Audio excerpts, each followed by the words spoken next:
watching us with the news. I'm Shifarao Lagao. Deputy Prime Minister and Foreign Affairs Minister of Ethiopia, Demeke Mekonnen, reiterates government's determination and enduring actions for all citizens to live in coexistence and without discrimination. He highlights Ethiopia has no room for where one group dominates the other to affect the coherence of citizens. Demeke made his remarks during his visit to over 174,000 displaced people sheltered in Metakel zone. Daniel Kasaun has more on that. In recent times, western region of Ethiopia has witnessed lots of ethnically motivated massacres of the Amharas, Oromos and Shinashas.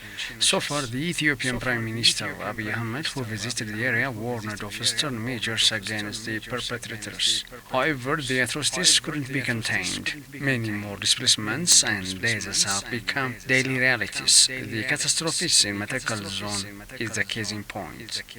Paying official visit to the displaced persons, the Deputy Prime Minister and Foreign Affairs Minister of Ethiopia, Demeke Mekonnen, reiterates the government's determination and enduring actions for all citizens live in coexistence and no discrimination. አንድን ማህበረሰብ ከአንድ አካባቢ አጽድቶ ሌላው በተለየ የሚኖርበት Ethiopia has no room where one group cleans the other and leaves alone the situation of Ethiopia. Its past experience, traditions don't allow one dominates the other to affect the coherence of citizens. We must ensure this reality. You shouldn't expect everything from top officials. We all together need to fight it in a coordinated manner. Your endurance and cooperation would bring changes in the right direction. No nation benefits from all the atrocities happened so far. It does not benefit the people in Benishangul Gumuz or the Amhara or other groups. All is disaster. At least 174,000 people have fled their homes and sheltered in two camps after gunmen massacred more than hundreds of residents. The displaced persons told the visiting team the extent of their disappointment, saying whether the government does exist or not. If so, they are urging for swift reaction to save their lives from armed groups and from the hunger they are facing. Minister of Revenues of Ethiopia, Laka Yale, for his part indicated, the support from the government to the displaced persons need to be channeled in a coordinated manner. Need to identify those really need daily support. All things have to be done in a coordinated manner. With the Ministry of Revenues has brought to you fortified meals for infants and their mothers. They have to be treated first. You know who deserves what. You need to support this endeavor. In the discussion with the displaced persons, Lieutenant General Asra Denero, for his part, indicated the resettlement and law operations in the affected areas are bearing fruits. We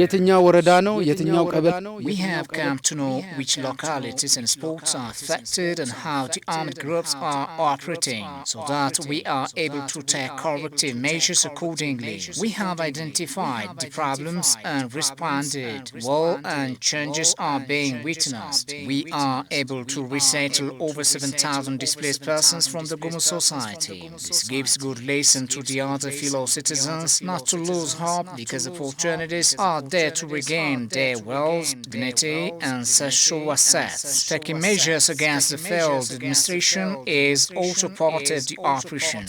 Some of the displaced were being sheltered at a makeshift camp in Danabalas, district of Benishangul Gumuz, while others took shelter at a camp in the Awi zone of the Amhara region.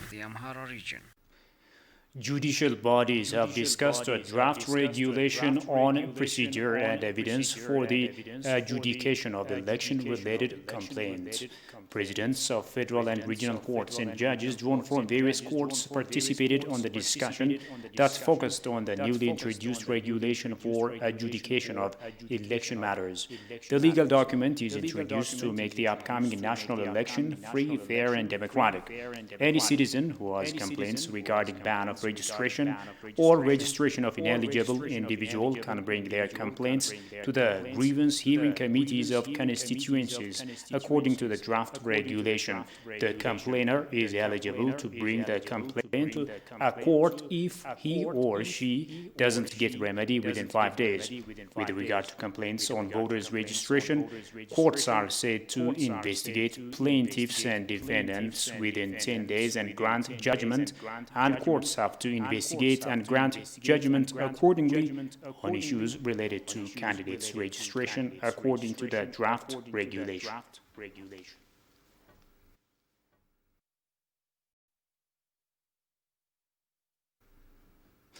The Ministry of Urban Development and Construction says a coordinating approach is crucial among cities to implement plans.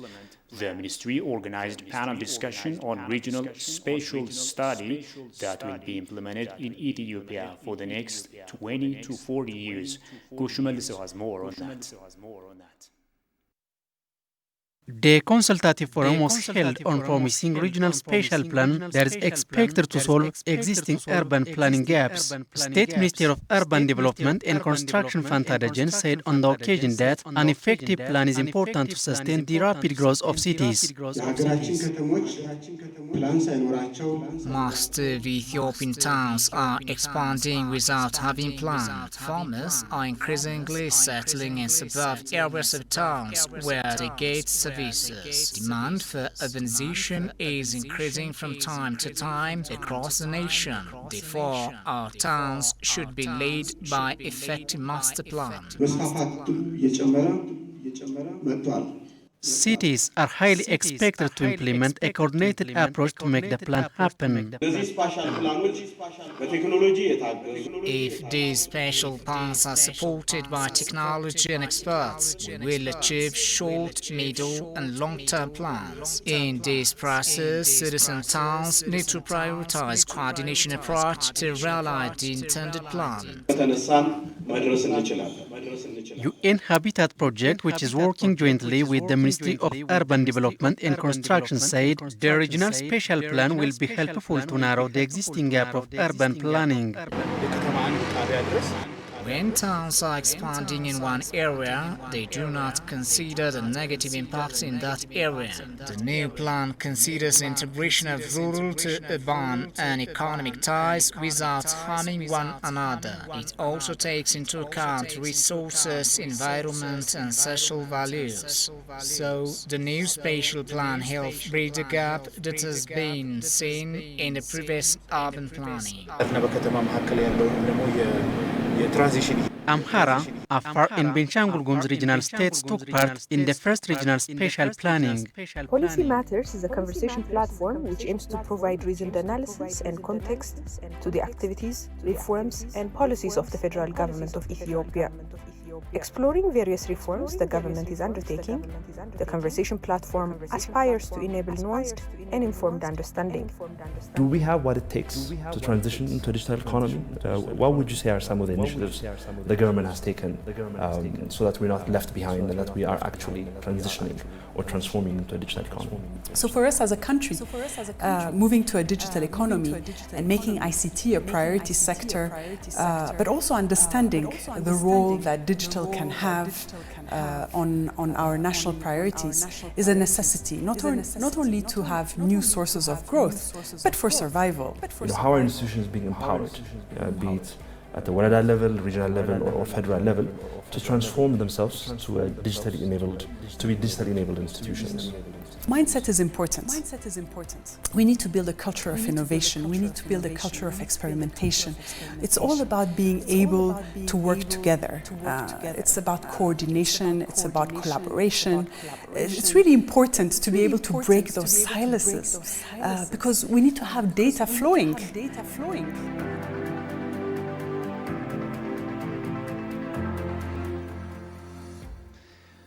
Welcome back. The patron of the Ethiopian Professors Council, President Sahle-Work Zewde, urged Ethiopian professors to use their knowledge and potential for national development.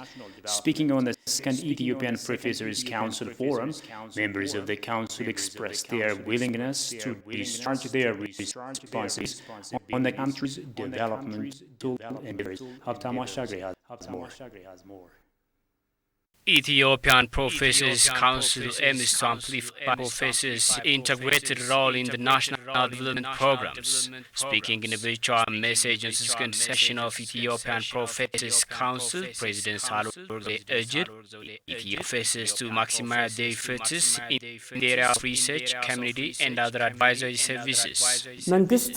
የሀገር በቀል የኢኮኖሚ ሪፎርምን በመቅረጽ የእድገት ጉዞን በመንደፍ The government has been implementing a homegrown economic strategy in sectors. We are adopting the 10-year Ethiopia's perspective plan, which will enable the country's high growth trajectory and position Ethiopia as an African beacon of prosperity through prioritizing some economic sectors. Therefore, you have to utilize your knowledge and skills through conducting research as well as putting other alternative ideas in a bid to bring scientific clarifications to realize inclusive development in the country. It's also expected that you can elaborate and disseminate accurate information to promote the nation's potential in different development programs.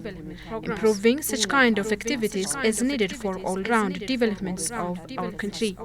በሀገራችን በየዘርፉ መዳበር አለበት።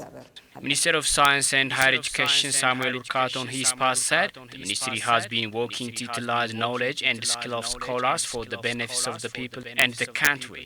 በቀጣይ የእድገትና የልማት ጉዟችን ከናንተ ከምሁራኖቻችን ጋር እየተመካከርን We are ready to discuss with Ethiopian scholars to enhance the participation of scholars on the development programs of the nation through alleviating problems in the future. The Ministry of Science and Higher Education has been undertaking various policy and strategies to actively engage on Ethiopia's 10-year perspective plan along with other institutions. I call upon all Ethiopian professors to stand together for Ethiopia's development. Various research papers are presented and discussed on the second Ethiopian Professors Council Forum. It was learned.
Welcome back. You're still watching this news hour.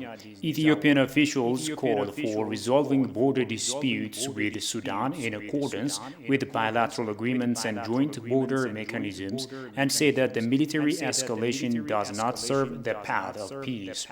They noted that the Sudanese forces must restore the situation to what it was before the 8th of November in implementation of the understandings signed in 2005 between the two countries.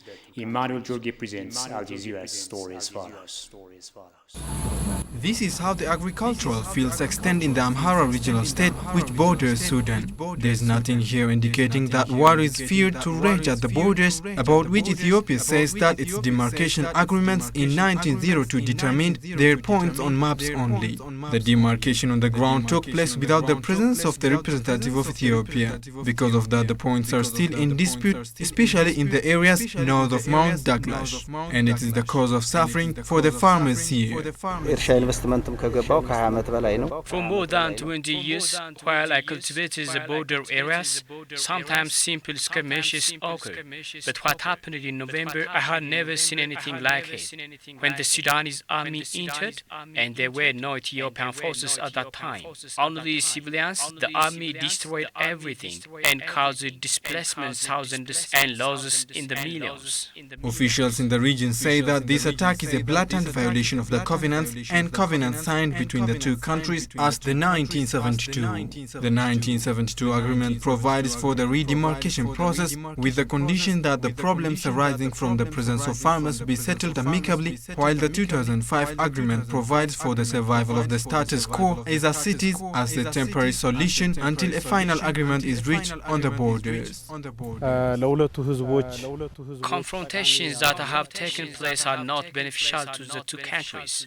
The two peoples in Amhara region and Sudan are neighbors by virtue of geographic reality, and resolving differences must be in accordance with bilateral agreements and joint border mechanisms.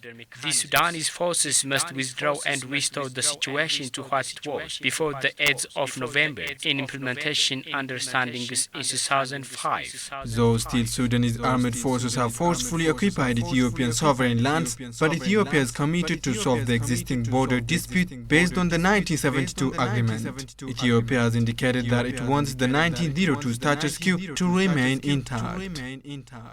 Now, moving into continental news. The number of confirmed COVID-19 cases on the African continent reached 3.4 million as of Saturday evening. The African Centers for Disease Control and Prevention, Africa CDC, noted. According to the agency's data, the death toll related to the pandemic in Africa stood 83,901 as of yesterday night. The agency added a total of 2.86 million people infected with COVID-19 have so far recovered across the continent. Southern Africa is the hardest hit in Africa in terms of the number of confirmed cases, followed by the Northern Africa region.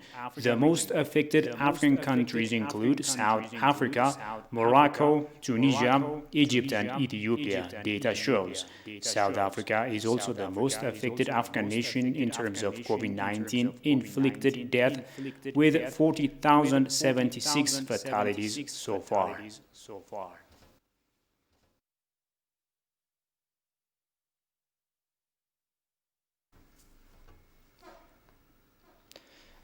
The Libyan government national accord has said talks with opposition party would center on appointments to the country's key institutions. Already the focus of previous talks in Morocco in recent months, such as the Electoral Commission, the Central Bank, and Anti-Corruption Commission. Kasaun Chane presents the following story from Africa News. Representatives of rival Libyan camps on Friday began talks in Morocco, an AFP reporter said, as part of ongoing efforts to bring an end to nearly the Kiev conflict. Oil-rich Libya has been driven by civil war since the NATO-backed president detoasted longtime dictator Muammar Gaddafi in 2011. The United Nations recognized the government of National Accord (GNA) is based in the capital, while the House of Representatives, which does not recognize the Tripoli Tripoli administration is based in the east. A fragile ceasefire between the two sides agreed in Geneva last October has largely held despite threats by Eastern military strongman Khalifa Haftar to resume fighting. The meeting in the Moroccan coastal town of Bonzinka, south of the capital Rabat, brings together certain representatives from the Tobruk-based House of Representatives and certain from the Tripoli-based High Council of State, which advises the GNA. The meeting was excellent. There is an agreement among all on the need to change the cabinet positions in the short term.